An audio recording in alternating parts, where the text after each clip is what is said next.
in this module I am going to talk about partial differential equations. Now we have been talking about ordinary differential equations for quite a few weeks. Now what we will find is that many of the techniques that we use for ordinary differential equations, they can be applied for partial differential equations. Okay. However, there is a fundamental difference between ordinary differential equations and partial differential equations, okay, and that is why we will consider them separately. But what we will see is that with a few tricks you can convert partial differential equations into ordinary differential equations.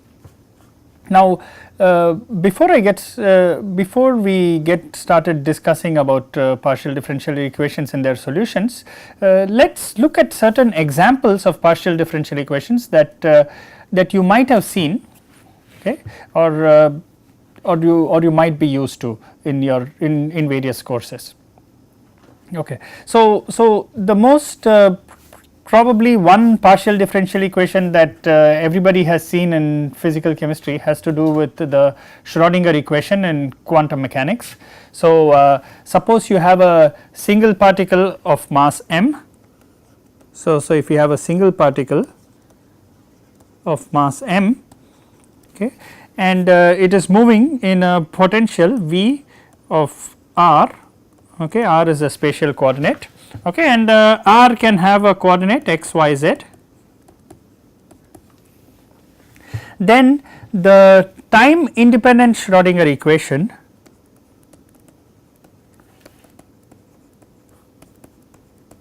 or let me actually start with the time dependent Schrodinger equation.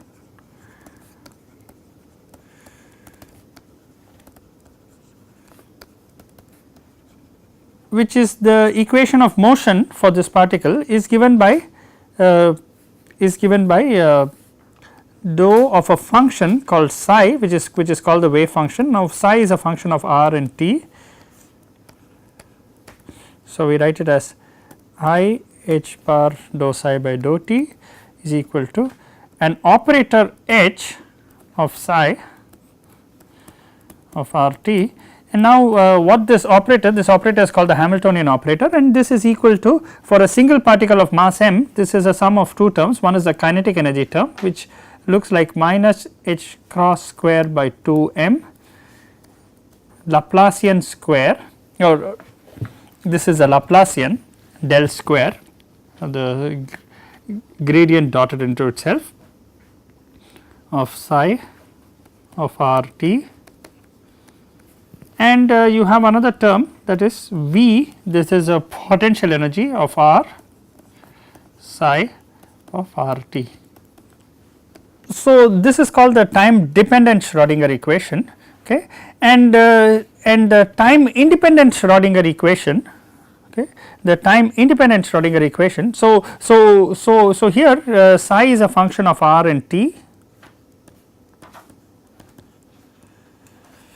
okay, and that is equivalent to, you can write it as a function of x, y, z and t. And so when you say dou psi by dou t, you are keeping the variables x, y, z fixed. Okay, so this is what you mean by dou psi by dou t. Similarly, when you say del the Laplacian of psi, del square psi, okay. So what this is, del square you can write in Cartesian coordinates as dou square by dou x square of psi, and what you keep fixed are y, z and t plus dou square psi by dou y square, and now you keep x, z and t fixed, okay, and then you have dou square y, dou square psi by dou z square, and here you keep x, y and t fixed. Okay, so this is the detail of this equation. Okay. However, when we write in short, we will just write I h cross dou psi by dou t is equal to this term, this minus h square h cross square by 2 m del square psi plus v psi. Okay. So, this is one very common equation that you see. Notice that usually you have one time variable and many spatial variables.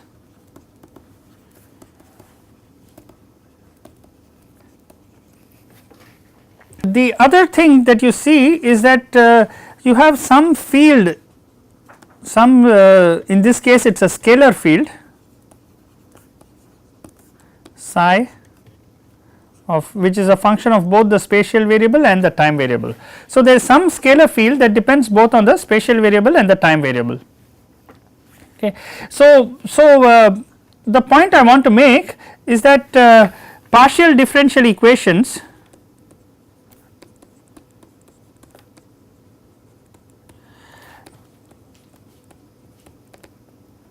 or PDEs for short, okay, are very common when working with fields. Okay. So, for example, suppose you have a body. Okay. So, suppose you have a body. Okay. And let us say the temperature of the body is not uniform. So, temperature of the body is a function of the spatial coordinate and the time coordinate. This is a temperature field. Okay, that is an example of a field. Okay, so, a field is some object that as we said it is a function of spatial coordinates. Okay, and in this case there is also time. Okay. So, you could have a temperature field. Now the partial differential equation for this is known as the heat equation, heat diffusion equation.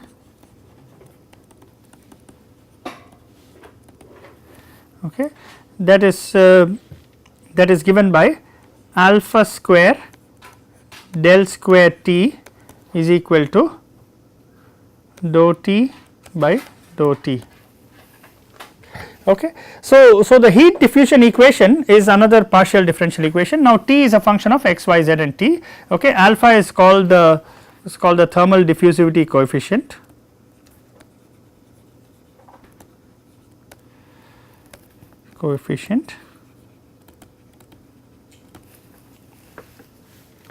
Then you could also have a field like suppose you have some region and you have various species, okay, in this region, and there is a solution, okay, such that there is a concentration, and the concentration is a function of x, y, z and t. Okay. This is a concentration field.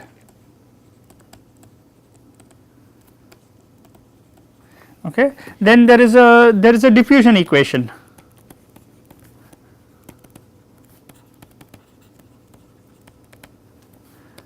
Dou C by dou T, and C again is I won't write the dependence, okay, is equal to D dou the Laplacian of C. Now, D is called the diffusivity or the diffusion coefficient. Now, the point is that whenever you have a field, okay, and you want to study the time dependence of that field, typically you have some partial differential equation. Okay. There are many other examples. Now, the other thing that I should mention is what is called the classical wave equation.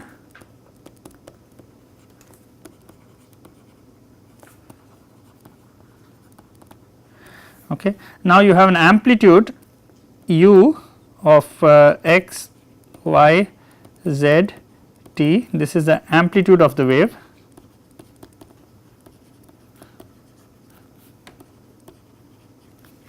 And this usually satisfies the differential equation dou square u by dou t square is equal to Laplacian of u, and there is a c, or I will just put a I'll call it a v square. So, v is equal to speed of wave. Okay. So, v is the speed of the wave, and so the classical wave equation has this form. So, these are some of the common partial differential equations that appear. Okay. Now I should mention a few things. Okay. So, let us get back to the Schrodinger equation. Okay.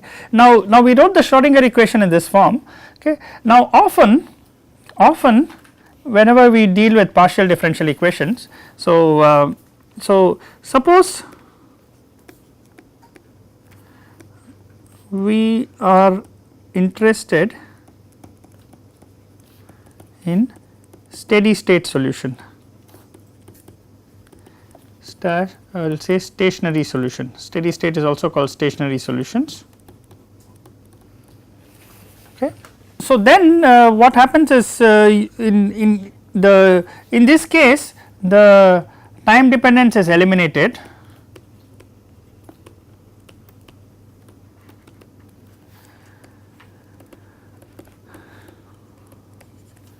and we get another PDE. Okay. So, let us take the Schrodinger equation. So, suppose you say that the time independent Schrodinger equation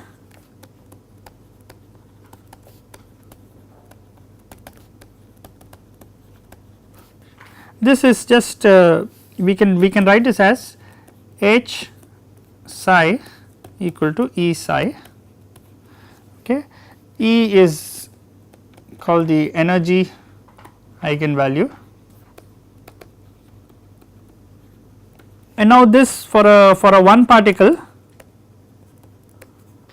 okay, this becomes minus h bar square by 2m del square psi of r.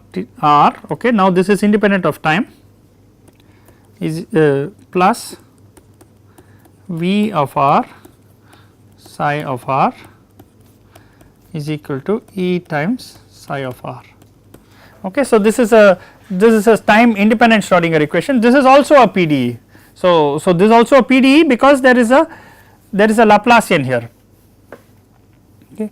Now, so this is PDE in spatial coordinates.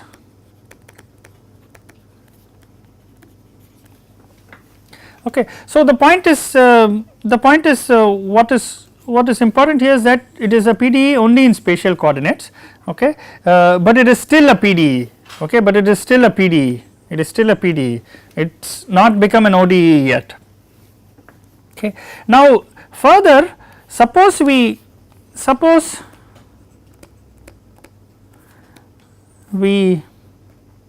restrict to 1D spatial coordinates.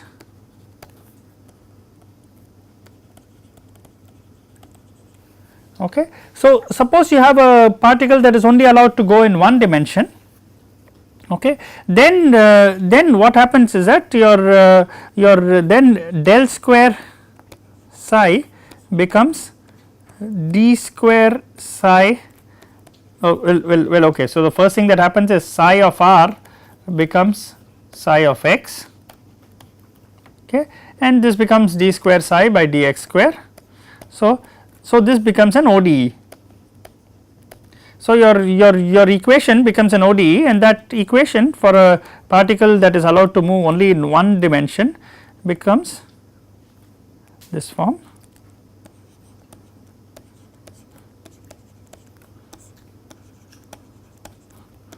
Plus V of x psi of x is equal to E times psi of x. Okay. So, this is a one dimensional time independent Schrodinger equation for one particle. Okay. So for one particle moving with this external potential V of x. Okay. So the lesson that I want to mention is that when we look for stationary solution, okay, you can get rid of the time independence, okay, and when you get rid of the time independence you still have a PDE, okay, and that PDE, unless you have a one dimensional problem, okay, it does not become an ODE. So the heat diffusion equation has this form, okay. Now suppose the temperature reaches a steady state, okay, then this heat diffusion equation has this form. So steady state heat equation, this is basically alpha square del square T equal to 0 or del square T equal to 0. This is called the Laplace's equation. Again it is a very common equation. We also see this equation in electrostatics, okay. So this is also seen in electrostatics.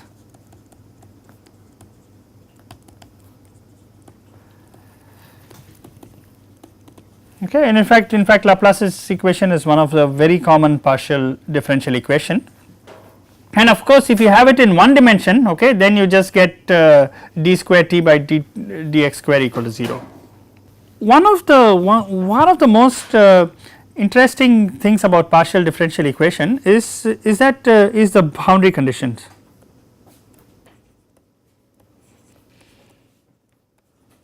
Okay. So usually a PDE, so for example let's take the heat equation.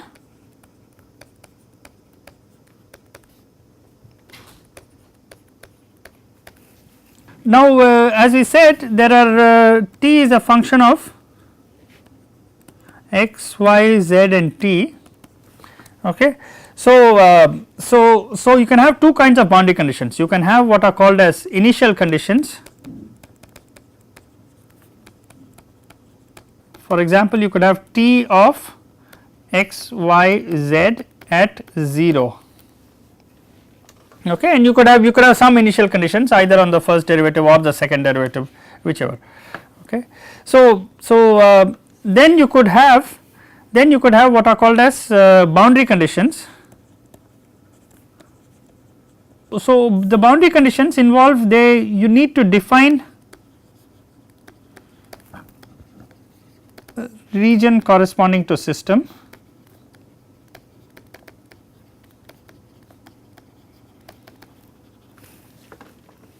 Okay. So you define the spatial region corresponding to the system, and you define when you put boundary conditions on the system. So you could have the temperature evaluated at whatever the boundary is. So the boundary I will just say B, okay, and this is usually it is, you might set it to some value. Okay. So the temperature at the boundary is, I will just call it FB. Okay. So this sort of boundary condition where the value is set at the boundary is called a Dirichlet boundary condition.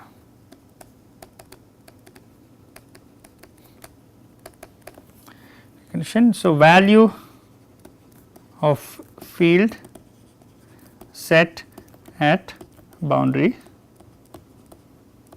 So you set the value. You could also have what are called as Neumann boundary conditions or Neumann boundary conditions, which is the gradient of T at boundary is equal to some value. So set derivative at boundaries.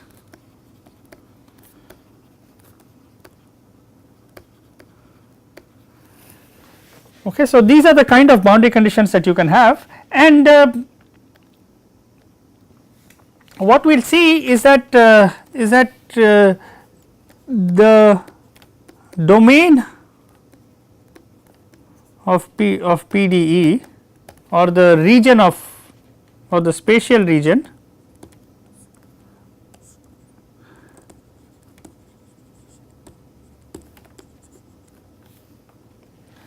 okay of PDE.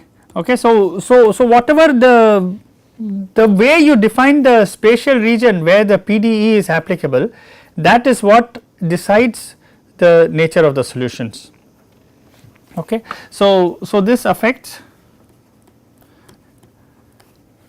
nature of solutions. Okay, so the most simple example is you can take the 3-dimensional Schrodinger equation. Okay, now if your region was a cubic box, so let us take a 3D Schrodinger equation.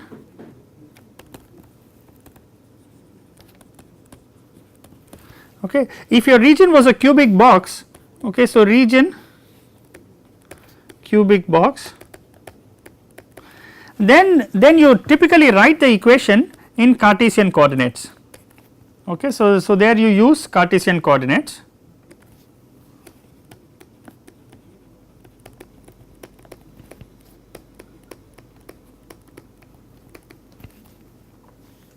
Okay, now in this case you get your equation becomes dou square psi is a function of x, y, z. So, I will just write dou square psi by dou x square plus dou square psi by dou y square plus dou square psi by dou z square. Okay. This is equal to plus v of x, y, z psi is equal to E psi. Okay. Now, so now it looks like a second order partial differential equation in each of these variables. Now, on the other hand, if your region okay is let us say centered at origin, okay, and goes out to infinity, and V is written as a function of R. So V is written as a function of R, where R is equal to square root of x square plus y square plus z square. Now, in this case you are going to use spherical polar coordinates.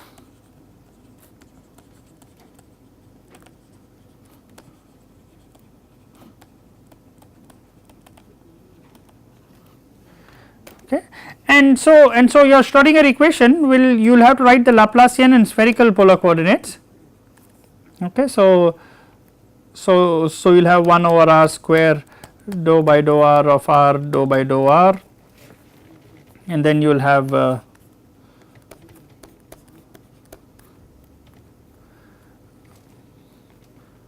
r square dou by dou theta of sin theta dou by dou theta, so r square sin theta, and you will have another term 1 over r square sin square theta dou square by dou phi square. Okay. So, now your psi is a function of r theta phi plus v, which is a function only of r psi equal to E psi. So, now notice that this differential equation looks very different. So, here it nicely separated into x, y, z, but here the r term and theta term are all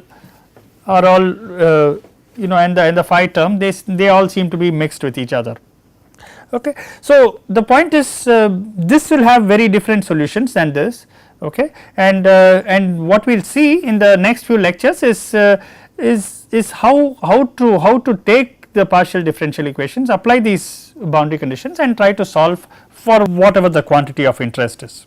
I'll conclude this lecture here. Okay, so in the next lecture we will look at the common methods to or we look at one very common method that is used to solve partial differential equations. Thank you.